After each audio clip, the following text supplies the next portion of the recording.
Pemirsa, kasus penipuan yang kini tengah melanda artis Inneke Koesherawati dan kakaknya Roni Kushendratno sepertinya akan terus berbuntut panjang.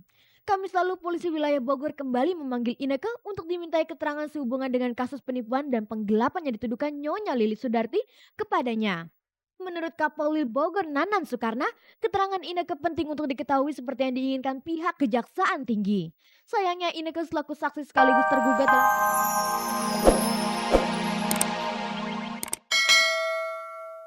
Assalamualaikum pemirsa, senang sekali saya Ade Herlina dapat kembali menjumpai Anda dalam tayangan infotainment paling bergengsi, Cek dari Cek.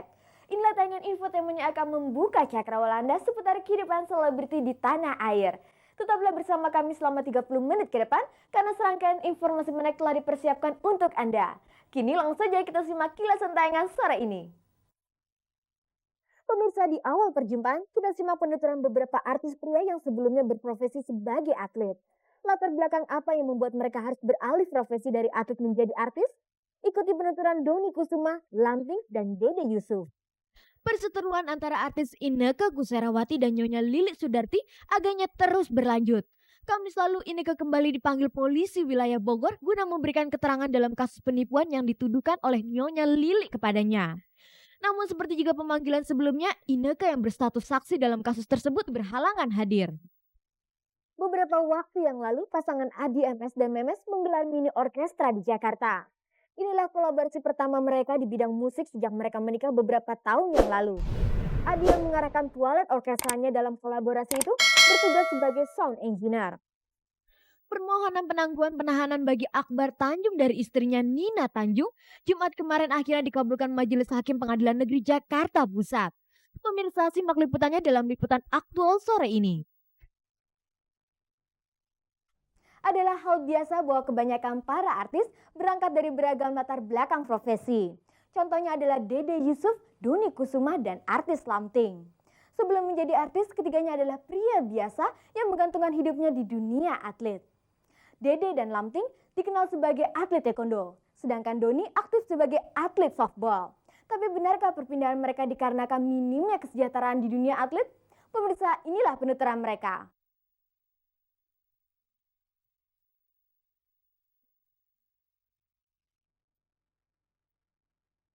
Pemirsa, anggapan yang mengatakan bahwa kehidupan para atlet itu kurang sejahtera agaknya memang benar adanya. Setidaknya begitulah memang yang pernah dirasakan artis Dede Yusuf, Lamping, dan Dony Kusuma. Maklum sebelum mereka merambah ke bidang artis, baik Dede, Lamping maupun Dony memang lebih banyak menggantungkan hidupnya di dunia atlet. Dede dan Lamping dikenal sebagai atlet nasional cabang taekwondo, sedangkan Dony dikenal sebagai atlet softball.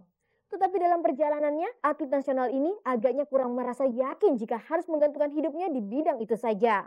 Itulah sebabnya begitu ada peluang menjadi aktor dan merasa yakin dengan model fisik yang dimilikinya, ketiga pria gagah ini langsung menyabetnya. Soal kepopuleran itu, bagaimana tanggapan mereka? Ya biasa aja ya, sementara saya pikir yang, ya ada negatif ada positifnya sih. Kalau kalau ininya dari segi privacy ya kadang kita kalau lagi syuting atau lagi capek sebenarnya kita mau istirahat, ada aja yang ngajak ngobrol, ya itu resiko kan sebenarnya. Mungkin saya identik dengan taekwondo karena waktu dulu orang taunya ya taekwondo taekwondo, terus udah gitu pernah ada iklannya juga dan sebagainya. Tetapi karena prestasi saya bukan atlet gitu ya, prestasi saya di keartisan, jadi mungkin orang lebih lihat saya sebagai entertainer-nya. Atlet sama artis, lebih populer artis sekarang nih ya, Doni perhatiin lebih populer atlet loh. Kayak Ade Ray, orang ngelihat Ade Ray, wah Ade Ray. Coba ngelihat ngelihat Ade Ray datang kemana gitu ngelihat Ade Ray, wah tuh Ade Ray tuh badannya gede atlet gitu. Coba Doni siapa ya gitu, orang tinggi doang nih, ngabis-ngabisin tempat aja digituin doang paling. Menyinggung penghasilan yang telah mereka raih, seberapa jauhkah perbedaan penghasilan antara bidang atlet dengan bidang artis? Dari segi finansial main film ini nggak tentu sih ya kalau nggak jelas ya, kadang-kadang lagi job ada, kadang-kadang lagi nganggur ya sebulan bisa nganggur. Kalau menjadi seorang pelatih ya atau pengajar ya, itu lebih kepada dedikasinya dia. Karena melatih 10 orang dan melatih 100 orang capeknya sama gitu. Tetapi karena dedikasinya, karena sukanya dan ada kebanggaan, kebahagiaan ketika melihat murid-murid itu jadi juara, jadi apa. Nah, itu yang harga yang tidak terbayarkan gitu. Jadi nggak bisa dinilai dengan income, biarpun dibayar sama katakanlah honor saya berapa puluh episode, nggak bisa kebayar. Artis kan kerja, ini taruhlah kita bukan soal ngelihat materinya ya, tapi itu suatu pekerjaan. Jadi di Indonesia ini kita belum seorang atlet nggak bisa sebagai penunjang, hidup rumah tangga. Nah makanya Doni bukan alih profesi ya, tapi Doni tetap bergelut di olahraga, tapi, profesi pekerjaan lain sebagai seorang artis gitu. Khusus untuk Dede Yusuf dan Lamting, apakah yang membuat keduanya cenderung lebih memilih tema-tema action dalam sinetronnya? Mungkin ya tawarannya action terus gimana? Ya mulai 98 sendiri saya mencoba ya untuk drama gitu gimana. Ya drama action, sebenarnya drama action juga kan ada dramanya juga kan. Nah, dari situ ya kita belajar lah juga. Saya katakanlah menggeluti bela diri, kalau let's say saya sudah dari tahun 76 menggeluti bela dirinya, itu kan bukan karena pengen jadi bintang film, karena suka.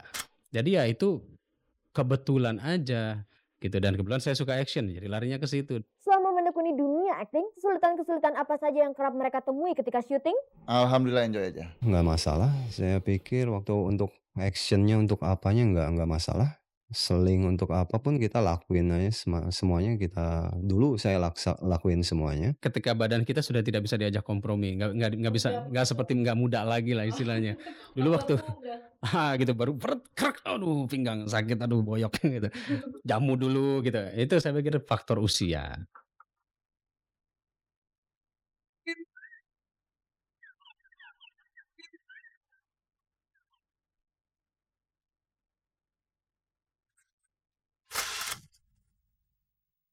Pemirsa, berikut kita simak liputan hangat dan menarik yang berhasil dihimpun tim Cek dan Recheck. Pemirsa, kasus penipuan yang kini tengah melanda artis Inneke Koesherawati dan kakaknya Roni Kushendratno sepertinya akan terus berbuntut panjang. Kamis lalu, polisi wilayah Bogor kembali memanggil Inneke untuk dimintai keterangan sehubungan dengan kasus penipuan dan penggelapan yang dituduhkan Nyonya Lilis Sudarti kepadanya. Menurut Kapolri Bogor Nanan Soekarna, keterangan Inneke penting untuk diketahui seperti yang diinginkan pihak Kejaksaan Tinggi. Sayangnya Inneke selaku saksi sekaligus tergugat dalam kasus ini belum sekalipun memenuhi panggilan tersebut. Soal ketidakhadiran itu, berikut komentar Kapolri Bogor Nanan Soekarna pada Senin lalu kepada Cek dan Dicek. Kepolisian ingin memenuhi permintaan jaksa itu yang seharusnya kan. Nah sekarang ternyata saya cek, penyidik Polwil memanggil kembali beberapa saksi untuk memenuhi permintaan jaksa yang kedua itu. Nah padahal yang dipanggil sekali nggak ada, di luar negeri lah, ini itulah, sehingga sampai sekarang belum selesai pemeriksaan itu. Bagaimana jika dalam pemanggilan berikutnya Inneke tidak kembali hadir? Saya justru memintakan anggota, layani saksi sebaik mungkin. Kalau dia sibuk, datangnya saksinya ke sana, periksa di rumahnya kalau perlu. Lah iya dong. Contoh sekarang nih ya, orang dia dirampok, dibacok lagi, terus dipanggil ke kantor, coba bayangkan. Kan harusnya kita ke sana, bawa laptop situ, pakai printer di situ, print di situ, nomor situ, nggak usah datang ke kantor polisi dia. Itu yang sangat pelayanan gitu. Mengingat sudah cukup lama kasus tersebut terkatung-katung, ada kesan bahwa pihak kepolisian sangat lambat dalam menanganinya. Apa komentar Nanan Soekarno mengenai hal ini? Kepolisian menganggap sebetulnya sudah cukup unsur bukti ada pidana cukup dan diserahkan ke kejaksaan. Permintaan jaksa dua hal itu sudah dicukupi juga, kembalikan. Tapi oleh jaksa dikembalikan karena jaksanya ganti orang lain. Nah kan materi boleh berbeda dong, menurut saya sudah, menurut jaksa ini belum, wah kalau gitu nggak selesai-selesai nanti. Jadi seharusnya itu kami kembali ke jaksa bahwa polisi sudah cukup. Seandainya jaksa menganggap materi belum cukup, silahkan jaksa mengadakan penyidikan lanjutan sesuai kewenangannya. Saya berharap pihak-pihak saksi Inneke juga segera saja lah supaya lebih tuntas gitu. Lalu apa pula tanggapan Nanan dengan rumus yang mengatakan bahwa terkatung-katungnya kasus tersebut lantaran Inneke punya backing yang cukup disegani di kepolisian? Saya lihat prosedurnya proporsional saja itu. Masalah mungkin dia kenal Kapolda, kenal siapa ya kenal namanya orang, boleh saja itu. Tapi saya lihat prosedur tidak ada yang dilangkahi. Jadi nanti tergantung jaksa, kalau jaksa bilang udah oke, kirim itu. Dan bagaimana pula dengan status Inneke saat ini? Sebagai saksi. Ya. Statusnya bisa berubah-ubah. Tergantung hasil pemeriksaan.